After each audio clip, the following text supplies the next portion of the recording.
Hi, everybody. This is Eddie White again, and I'm from the English Language Testing Society, and I'm doing some recordings with professionals in the field related to assessment. And this month I'm interviewing a colleague and old friend, Mike Burri from Australia. Hi, Mike.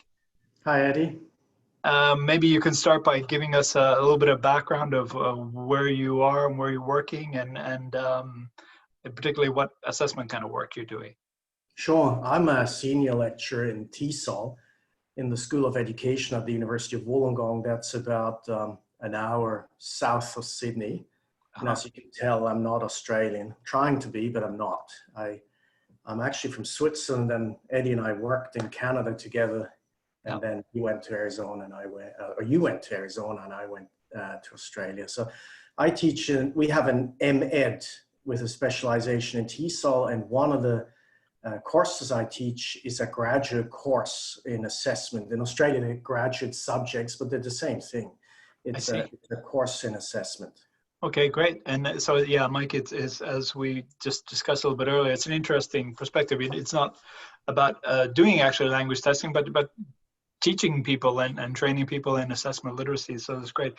Mike, the course that you're teaching, is this a course that you organized and planned yourself, or how much control did you have over it? 100% control. I mean, I inherited the course, 3 or 4 years ago.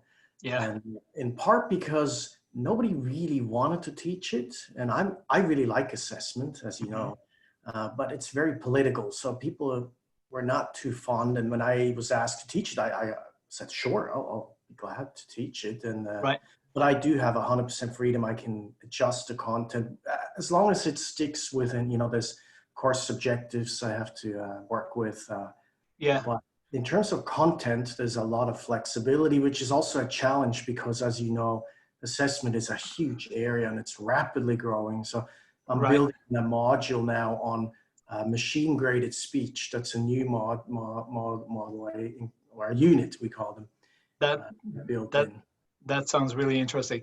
Yeah, Mike, you reminded me to I guess remind everybody kind of the general theme that we have for these interviews, just what kind of challenges people are facing, what kind of choices they're making, and any possible consequences. So you said you've had complete control over the course. What kind of challenges have you dealt with in planning and teaching the course?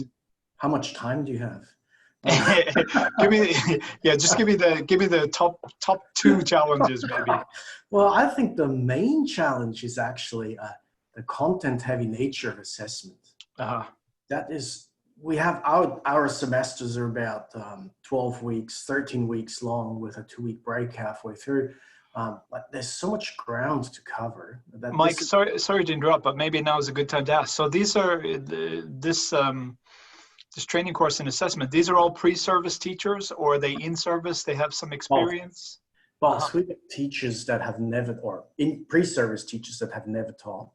And then we have highly experienced in-service teachers. So we got and some are Australians, some are international students. So we got a real broad range of students. And it's a really popular course because I've got almost 70 students enrolled, graduate students this semester, which of course creates a whole other set of challenges. But the content, I think just the depth of content that I want to cover is challenging. And in a sense, I want to keep it digestible and manageable for the students. And you'd be surprised how many are anxious about this subject. Why are your students anxious about assessment? I think a lot of them, as you know, you do a lot of work in assessment literacy. A lot of them feel uncomfortable. They don't know what assessment is. To them, assessment is standardized testing, and Australia NAPLAN, those real high stakes assessments, and teacher-made tests. But it's much more, it's much broader than this. So this is a concern that students have. And Mike, I guess like most people, including teachers who are learning about assessment, I mean, quite often people don't really learn in a course like you're teaching. They learn from how they were assessed in school, and they kind of you know, a lot of people just kind of carry on and do the same kinds of things. I see. Yeah. So, but you see the anxiety amongst some people, or anxiousness about, you know, maybe being a bit unsure what they should be doing. And yeah. At the beginning of the course, and then as we progress, I mean, I'm trying to scaffold the content very carefully, and the two major assessments we built in are everything leads up to them, and then in those assessments they can demonstrate new knowledge and understanding. So it's carefully scaffolded, but initially there's a bit of anxiety. I sorry to interrupt again, but I was thinking, because I've taught some assessment courses also, and then just being conscious of the fact that, oh, I need to practice what I'm preaching here in terms of how I'm assessing them, and making sure that it's, you know, it's good assessment practices and stuff. So in the choices you made in how you were going to assess the students, was there any, was that challenging? Not, I was labor intensive, like more than challenging. So I designed very carefully, very analytic rubrics, for example.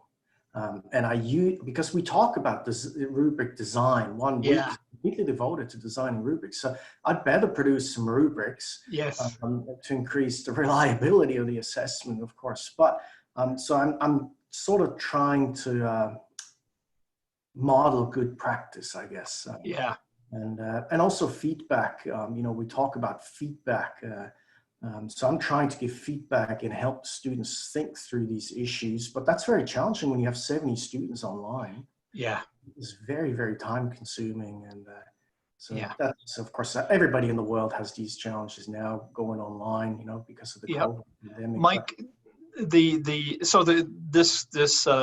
course that you're teaching, it's not usually online, or it is usually online anyway? It's both. We actually, the TESOL program has an on-campus version and then an online version. But what we did now, we just rolled everybody into the online Moodle. We have to use Moodle, so everybody's in Moodle. I see. Okay. And how the choices that you're making? For example, did you using a course textbook and stuff? Was that a challenge deciding on what kind of content or what kind of course book would work well? No, we're using Brown and Abiyakrama's book. I think that's adequate, but I'm using, because it's a graduate course, I'm using a lot of other journal articles to supplement the book.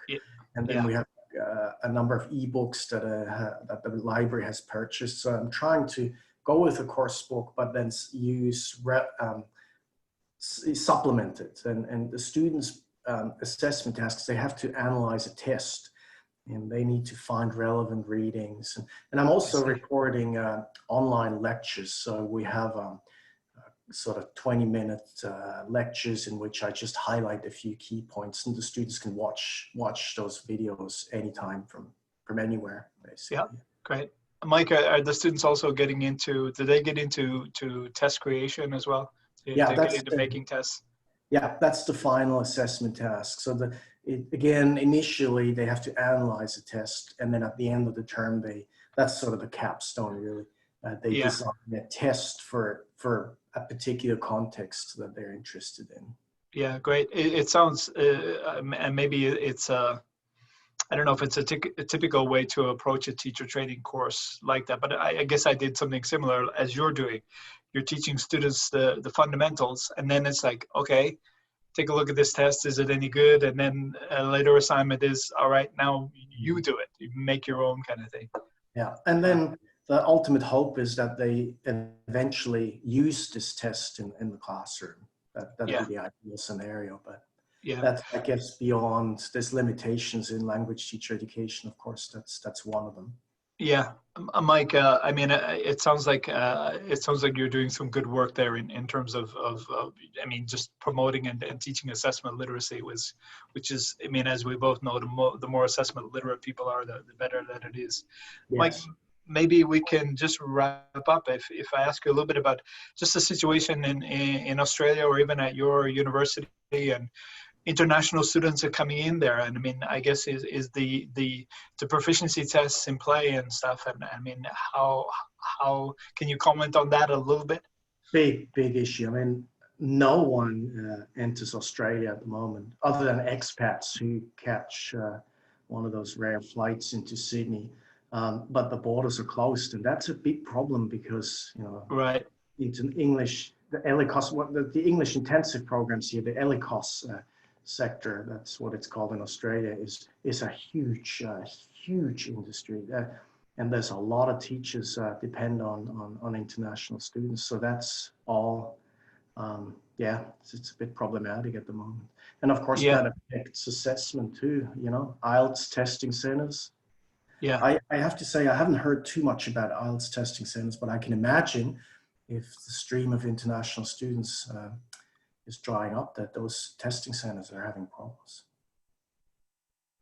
Yeah, I see. Okay, great. All right, Mike, great. That's wonderful. Thanks for filling us in about how things are from your perspective, and that just a perspective of doing teacher training and training people about best practices and how to go about assessing proficiency. And I'm sure you do a fair bit about classroom assessment as well. So thanks for telling us about that. My pleasure. Thanks for having me, Okay. Eddie. All right. Best wishes, Mike.